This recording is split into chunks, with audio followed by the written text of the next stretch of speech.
view, were the kind of key commitments arising out of the ministers' meetings, the ministers of environment? Thank you for having me.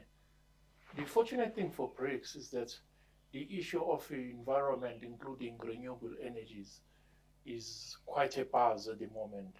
It's a subject that is in vogue for the last 20 years globally. But now when it comes to nation states and these regional multilateral institutions, it's now taking traction, I can say, from the last 5 years to a decade. So what BRICS is trying to do, BRICS is trying to consolidate first its position that it has authority to speak on these issues. I'll explain that afterwards. But what BRICS is trying to do is trying to strengthen its muscle. So what BRICS has done in this particular, in preparation for this particular summit, during the session on environment, they praised the ability that they were now joined by other 5 members. And what this is going to do, they will pick each and others, they will converge all of their experiences in terms of environment.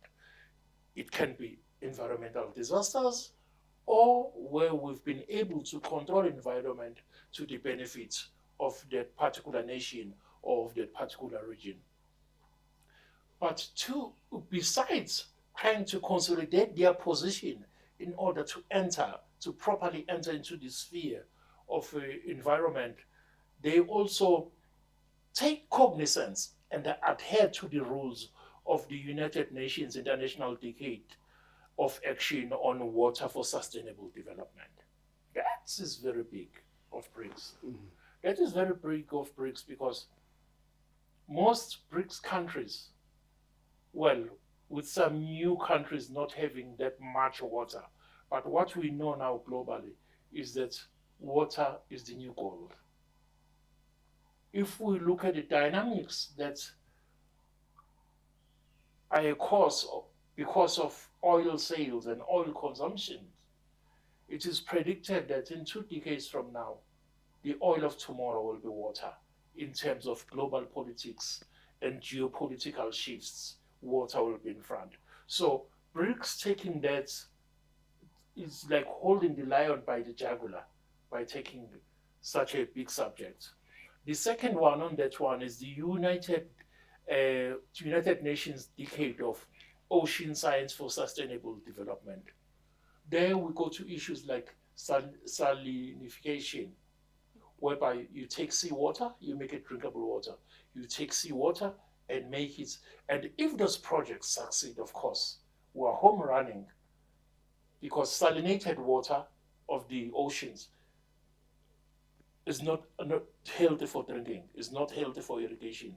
But once we can beat that science, which is the aim of the United Nations, then we are home free, because we know that vast part of our planet is surrounded by oceans. And speaking of that, then BRICS has itself held multiple resolutions and multiple projects that sharpen them. Although we have COP19, we have COP21, we all know about that. But in terms of China, we've got Kunming-Montreal Global Biodiversity Framework to realize the 2050 vision. That is from COP15. So BRICS wants to implement this. If we say 2050, so we still have a room to play. Mm-hmm. Actually, BRICS, I see a BRICS that is going to break down this 2050 to 5-year plan or to 10-year plan, depending on the resources that they have and the ultimate goal. But the ultimate goal, we all know what it is already: to prevent or having warning systems for these accidents and disasters, that's natural disasters that you've mentioned earlier.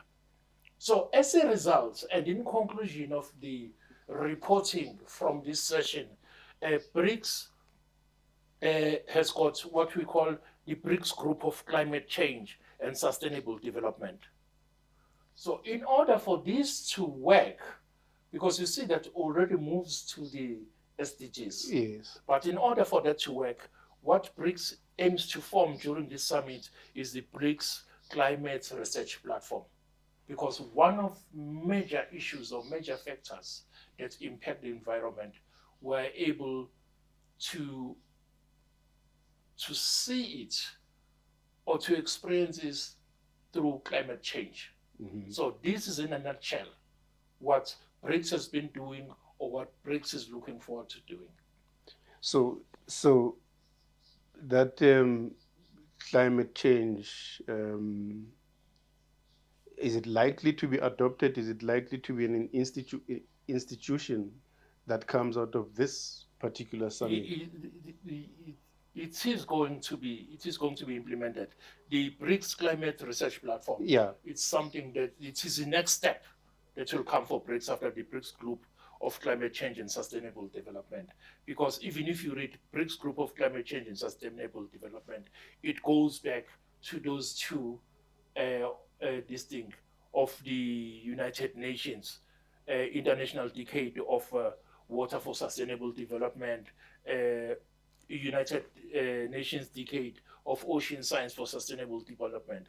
But also let me take a case in point on what BRICS has done, the method that BRICS uses that I mentioned initially, whereby BRICS is going to take experiences and initiatives of the BRICS member countries and other global states, global South states, in order to formulate its own mission or its own tools for mass manifestation within the issues of environment. One case in point is the United Arab Emirates. What do they call it? They call it clean rivers.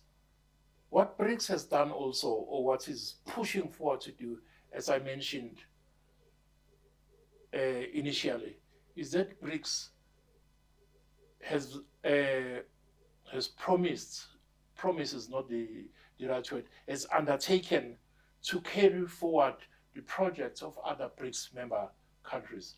One example in point is United Arab Emirates Clean River Project.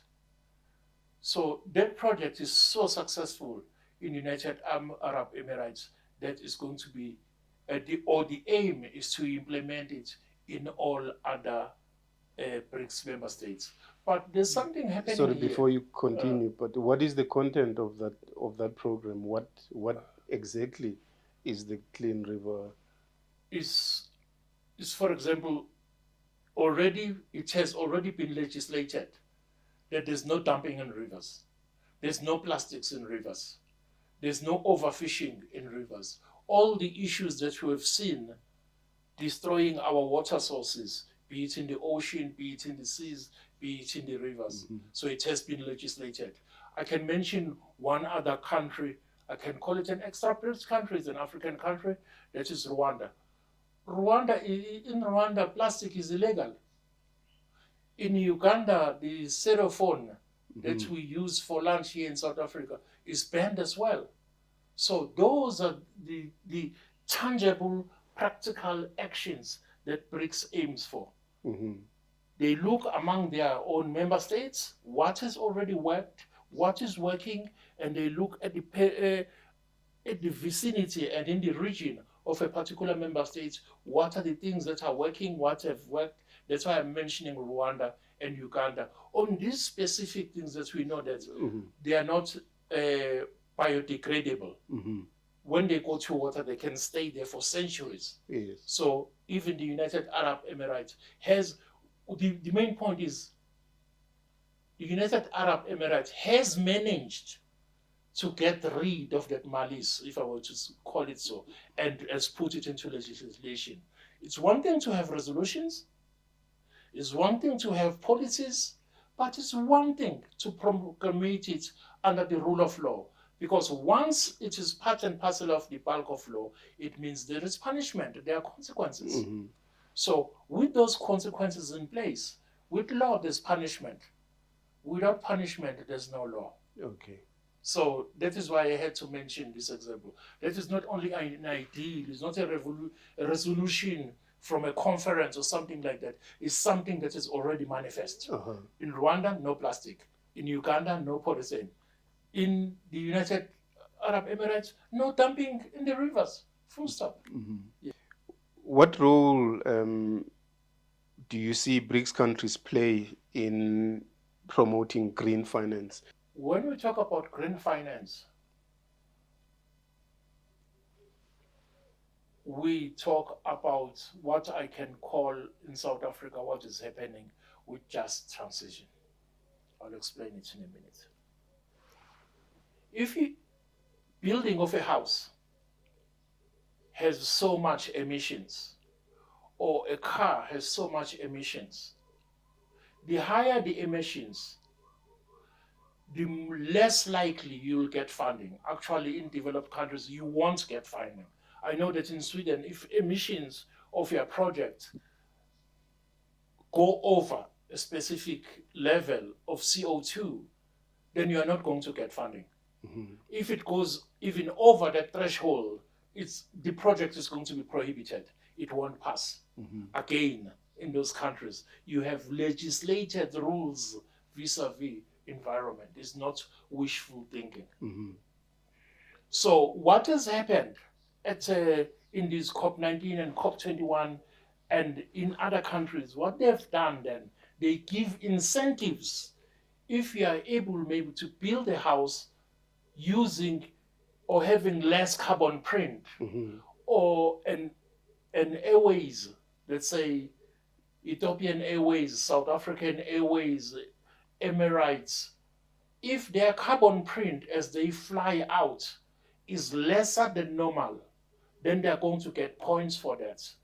And in their tendering for other systems or for other flying routes, that is the first thing that is being considered. So it means the less emissions you emit, the less you emit MO2 and other harmful gases to the atmosphere, you get credit for it. First, which allow you to carry on with the project. Secondly, with the possibility of you being funded for that particular project. Because all those projects which have got lesser emissions, they can then become a prototype or a template for other nations to copy. Now, there is a twist in this, as always, between developing and developed country. The green economy and the green points economy function sometimes to the disadvantage of particular growing economies. For example, you come to South Africa and say, stop using coal immediately. We'll give you so much billion. But those billions, they can only take care of an already existing economy. It doesn't allow a natural progression of economy. We know that the first industrial revolution, to a certain extent, to the second industrial revolution, these were propelled through coal. And we know today that when there's an oil crisis in the developed world, like Germany and other countries, they revert back to coal. And yet they tell us that we should stop coal as part and parcel of transition. And then green economy is used in that way. There is other types of direct green economy then, which is not only carbon print and all that, but the focus is securing the green environment, securing the ecosystem, or revamping the ecosystem that is suitable for carrying lives for living species. And now, so this green finance, as far as the BRICS arrangement is concerned, to what extent can that improve or promote sustainable development? It can promote it within the parameters that we have now globally. BRICS, as I mentioned earlier, BRICS is raising its voice, and BRICS want all to have access. But the type of access that I explained in terms of just transition from coal to renewable energies. Yes. So BRICS is closing that gap of discussion. South Africa cannot fight that on its own. You must have other parties that are in similar situation like you. Then you can raise that as a rationale for just transition, but not at the detriment of other growing economies. Because if the bar is set in Paris, it is in terms of developed countries. Mm-hmm. But what about countries that are still going through leapfrog economic development? Yeah. Like Africa, like South America, and some parts of Southeast Asia. Mm-hmm. Are you going to stop them from their development? So you're saying, stop industrialization, focus on the little that you have. Because industrialization through green economy, if nobody has spoken about this, it's super expensive. You have to use for some time until you reach a certain level already tested technologies whilst you leapfrog to renewable energies. Mm-hmm. If countries in the Scandinavia or not in Europe are already here, you can look at their GDP, or you can look at their per capita income per capita. Mm-hmm. It's high there. Mm-hmm. How did they reach there? We are still here. By design, by the way, that nothing was developed here because we're just a food basket Mm-hmm. for those developed countries. Now, that's what BRICS is saying. BRICS is saying, we are no longer a food basket. We need industries and economies of our own. Let me take a case in point, Mm-hmm. a case that I know very well. This can be even autoethnographic in my term. I moved into a China that had smog every day. A China that had orange skies, not because of the sun. But that China today is green. That China became the factory of the world. But that China today depends on domestic consumption, and it is a hub of technological development, including in the area of the 4IR and artificial intelligence, big data. Mm-hmm. So it is a step by step. You can't stop somebody. Let me make an anecdotal analogy. You say, I ate Pronuto and S16. I'm a grown man now. But there's poison in those things. All children should stop eating baby food. Yeah. Let's leave alone, let alone bread. That no kid is going to eat mashed potatoes now. Potato in your mouth as it is. That's being selfish. Now that you are old, you think there was something wrong with the pap that you ate when you were young. So you're saying these kids shouldn't grow because no kid can swallow a lap of potato. Mm. Okay. So, for you,